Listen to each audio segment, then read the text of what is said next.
Now this is a typical example of a museum object that we actually don't know all that much about. Happy birthday.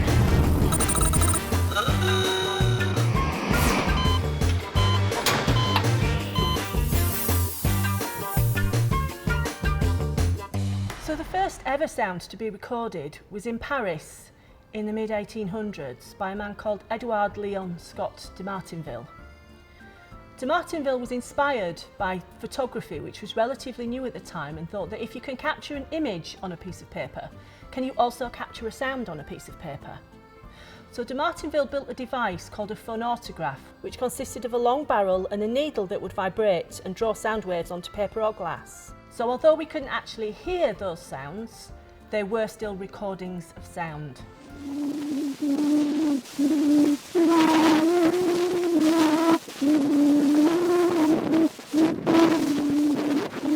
About 25 years after de Martinville's work, Thomas Edison devised a way to inscribe a sound wave onto a wax cylinder, which was the first recorded media as we know it. His first domestic version of the player was the Edison home phonograph.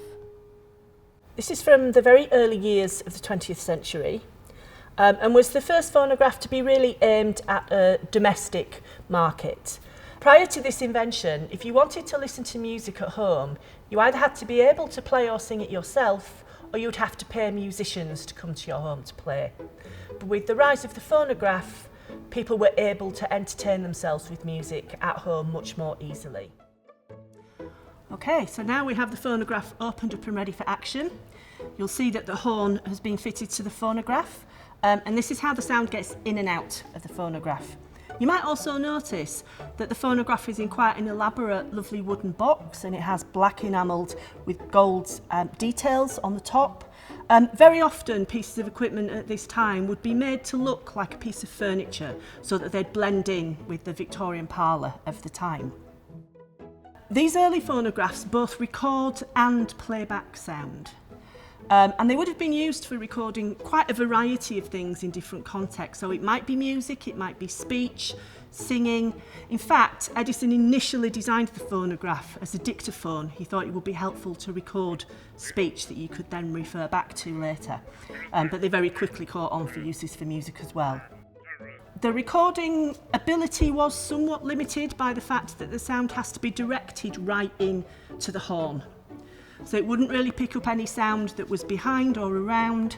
It was a little bit harder, certainly not impossible, to pick up a group of musicians, but you would use a much bigger horn and you'd have to position it very carefully. You might notice that you wouldn't put a vinyl disc on this machine, so this is a little bit different from the record players that you're probably familiar with. So the early phonographs like this actually use a wax cylinder, and it looks a bit like this. They come in these pretty cardboard tubes, and it's a rigid cylinder that's coated in a thin layer of wax. So the cylinder sits on the machine on this metal barrel, and it spins. There's a handle at the side here that you would crank, and that would turn the cylinder. The mechanism at the same time with the cranking is moved along the cylinder as well. So as the needle hits the cylinder, it scratches a spiral groove into the surface of that wax. In order to get sound encoded into that groove, you make your sound into the horn here. So you speak or sing into the horn. The sound travels down the horn to the sound reproducer at the base, which has a diaphragm which is very similar in function to your vocal cords or your ear. All of these sound devices really work in the same way as our voice and our ears do. And that diaphragm vibrates in response to the sound wave. And at the same time, the needle that's attached to the diaphragm also vibrates, and that changes the depth of the groove that it's cutting into the wax cylinder. So as the sound changes and the pattern of the sound wave changes, the needle will go deeper or shallower into the groove. So this is often called hill and dale recording, because if you could travel along the groove vertically, you would see you'd be going up and down hills and dales with high points and low points in the groove. And that groove is what has captured the sound. When you want to listen to that back, you want to play back your sound, You would change the stylus, so you would use a different stylus that doesn't cut into the wax as much, but will ride the groove. These needles might be metal, sometimes certain sorts of thorns from bushes might be used. A little bit later on they started to use things like diamond or sapphire for styluses, and they're still commonly used today. And you have the reverse process of recording. So that stylus is moving up and down as it travels along the hills and dales of that groove.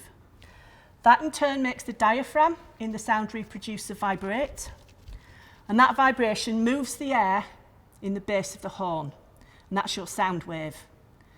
And that sound wave travels through the air within the horn, comes out of the end of the horn into the room, and you can hear it play back.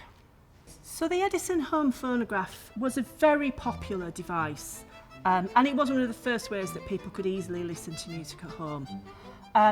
But it wasn't without its flaws. One of the key issues with the phonograph is the wax cylinders. They're very, very difficult to duplicate. So every cylinder had to be recorded individually. So that made mass production really hard.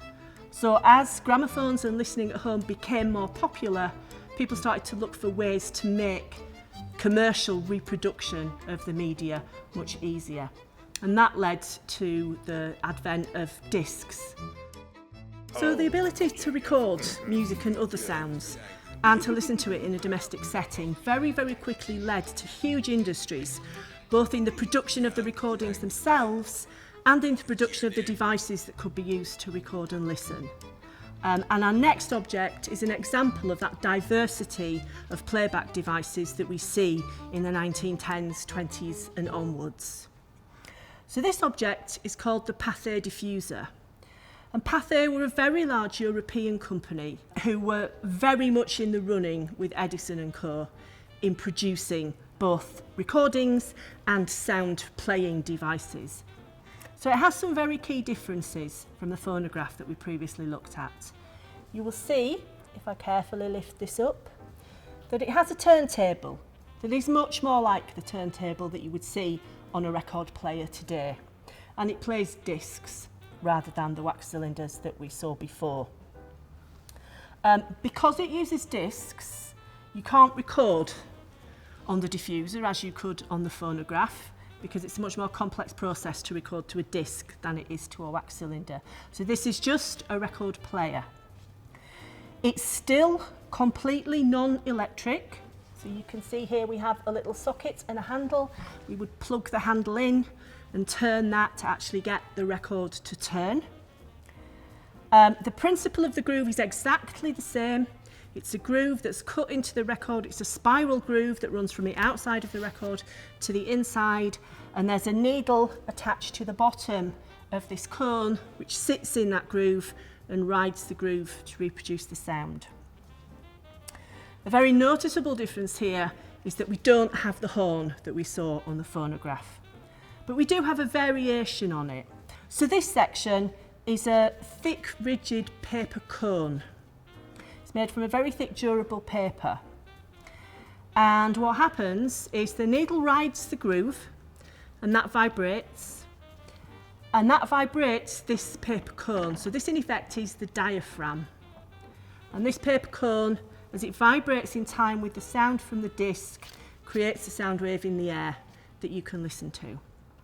So it's a more direct process than the phonograph, thought by many to be much more efficient, and this has been called the peak of acoustic playback in the 1920s, although the sound's probably still not the sort of sound you would be used to hearing if you listened to a vinyl record today. But these were very popular. They sold quite well, still quite expensive. This is still not something that everyone would own. You'd have to be sort of at least middle class and have a reasonable amount of money to have one of these. But as we'll see shortly, they do quite quickly become superseded as we move into the era of electric recording and playback, and that's what we're going to look at next. From 1925, electric recording and playback became the standard. And the big difference that we see there is that it's not a mechanical process. So in an electric record player, the needle and pickup is effectively a microphone. and that's changing that movement from the groove in the record into an electrical signal, which can then go off to an amplifier and lots of other devices. So the advantage of that is that once that sound is an electrical signal, you can do anything with it. You can amplify it to make it much louder, you can process it, you can do all sorts of changes that you can't do with acoustic recording. So we're going to demonstrate that to you with this mysterious object. Now this is a typical example of a museum object that we actually don't know all that much about. It's been with the museum for a very long time, probably 50, 60 years, maybe more. And we know very little about it. It's an individually made object, so we can't look to company records to find out anything about the model number and so on. So we have to look at the object itself and try and work out what actually happens with it, and that's what we're going to do now. So as we look inside here, you'll see that there are some similarities with the previous acoustic players we've looked at and some differences. So one of the first things you might notice is that we have two turntables here. Now twin turntables are quite common these days for DJs. You might think that they are quite a recent innovation, but actually there have been twin turntables since way back in the 1910s. Twin turntables would have been used in cinemas when the soundtrack of films was on record disc, but the discs would only be quite short. They might play maybe 5 minutes. So in order to avoid a gap where you'd have to keep swapping discs throughout the film, they would have twin turntables, so you would switch from one to the other. But this is a much more recent device than that. You'll also notice there's no speaker that you can see. There's no horn, there's no cone. That's because this is an electric record player. So because the signal's converted to an electric signal, you can take it out of the unit and plug it into a separate speaker, just as you would with a record player today. That's sort of what we know for sure about this object. Beyond that, we have to start to guess a little bit. So we can tell just from looking at it, it's a one-off. It was individually made by someone for their own purposes. An interesting hint is these pieces here, which are actually lights. And these are actually aircraft lights from the cockpit of a wartime plane that were probably acquired as army surplus after the war. Typically, there were stores that would sell a lot of components and equipment that was no longer needed after the war, and lots of people could buy those things and use them to build their own TVs, record players, wirelesses. There was a huge boom in people building their own equipment at that time. So that tells us something about the time that it was made, probably late 1940s, 1950s or something like that. If we're talking about the 1950s, we're starting to see the rise of rock and roll. We've got Elvis Presley and Eddie Cochran and all of those sorts of people. People want to listen to those records. Not everyone has a record player or can access the records, but lots of people could go to dances where the records could be played for them. So maybe someone built this pair of decks that they could take out around about the local dance halls and play rock and roll records for people.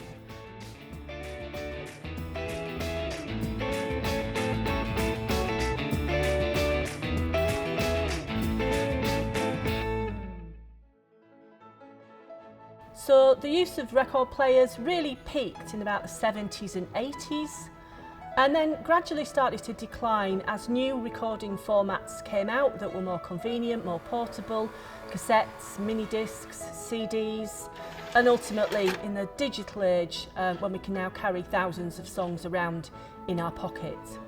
And one of the reasons for the demise of vinyl records was precisely that lack of portability. The way that a record player works means it's not something that will ever work effectively on the move. And there are definite limits to the size it can be, which means whilst you might carry one around in a case, you're never going to put one in your pocket or your bag. But more recently, from perhaps the mid-2010s onwards, there has been a resurgence in the popularity of vinyl. Partly for its retro value, partly because some people still believe that it is the best sound that you can get to listen to music at home.